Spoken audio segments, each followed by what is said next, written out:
Hello guys, this is me, ARKIdose. So for today, stairs ang ating gagawin without handrails muna.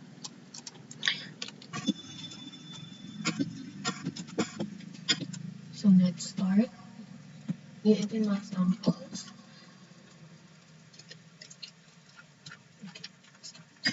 Arm or rectangle. Then make it a group. And edit nyo point 15. Then make it a component.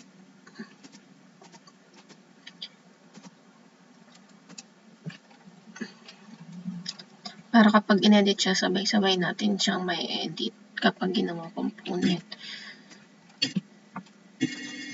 So, copy na lang natin to. Okay. So, rectangle and then line para mahati yung rectangle to make a triangle.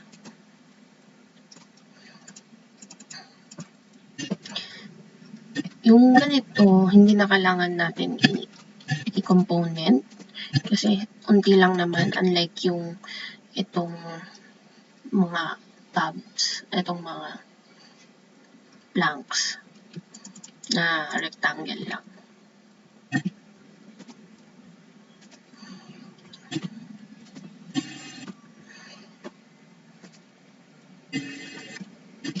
Then M for move. Then rectangle. Magkaiba kasi ang size nito tsaka ito. So gagawa tayo ng panibago. So 0.15 again.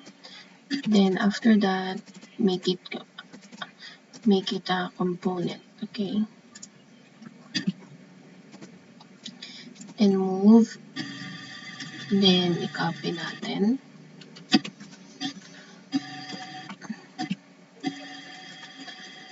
Hindi ko kasi siya multiply dito. Usually kasi yun yung ginagawa. Multiply lang yung copy niya para mas mabilis. Kasi hindi ko siya magawa dito. So, make it a group again. Ito, no need na naman siyang i-component. Kasi, unti lang naman yung i-edit natin ganito. So,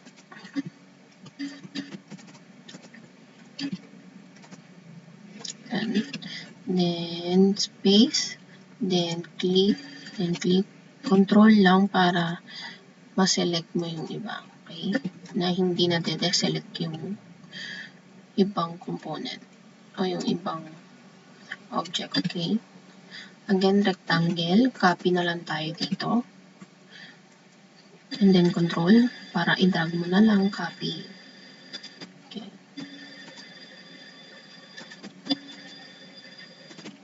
Okay.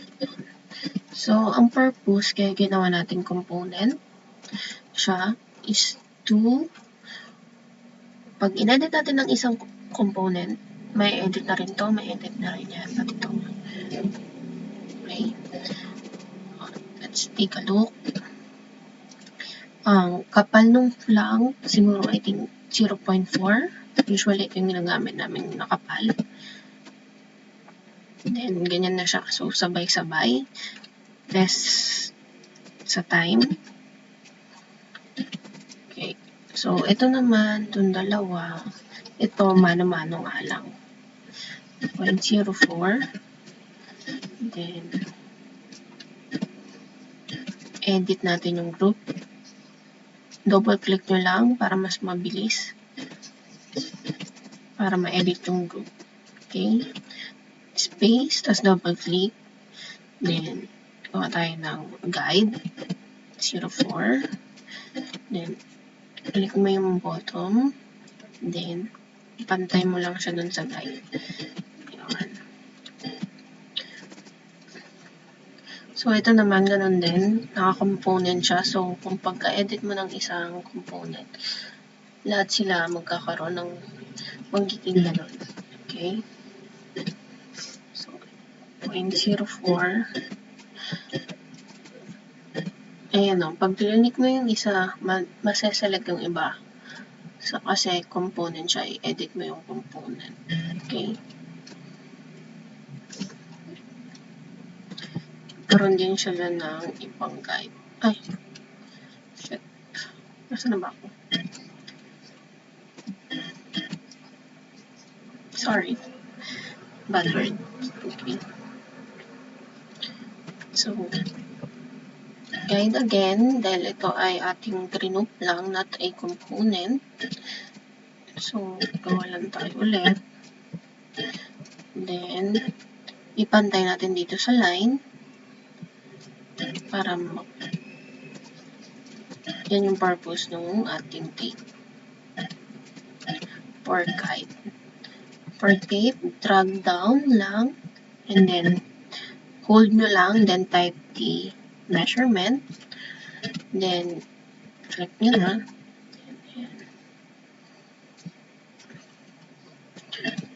Then, erase. Okay. Para maglagay tayo at maging brown siya, maging ganito. So, ito, sa may window lang yan. Pag wala kayong default tray at na-X nyo, like ganyan, wala kayong nakikita dahil beginner kayo, hindi nyo alam. So, pindutin nyo lang itong window, default tray, then show tray, ayan na. So, i-click nyo lang kung ano yung gusto nyo doon. Model info, i-click nyo lang yung gusto nyo ditong ilagay, like layers, styles, scene, shadow, etc. And then, magpapakita. Yan, example. Okay, nandun na yung style. So, maglagay pa tayo kunwari. Okay. Layers. Okay, layers. Nagpakita na rin. So, okay. Ito. Dahil ito yung usual yung kulay, pag gusto mo ng wood na materials in your planks, yung stair, sa inyong thread, ito lang, click nyo, and then, dahil component siya, lahat, magiging ganon. Okay? Pero dahil ganyan lang, click nyo lang, pag clinic nyo yung isang ganyan, isang side lang ang magkakaroon. Pag clinic nyo, nang hindi na-edit yun at nakaganyan, select all. Ganun lang, diba? Okay.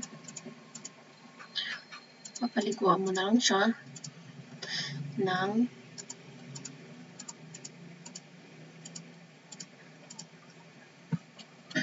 paint.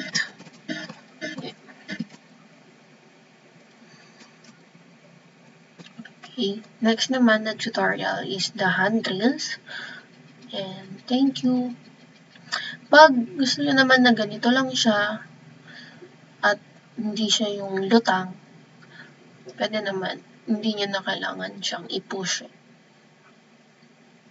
O i-pull yung inyong threads. Okay. Yeah. Thank you.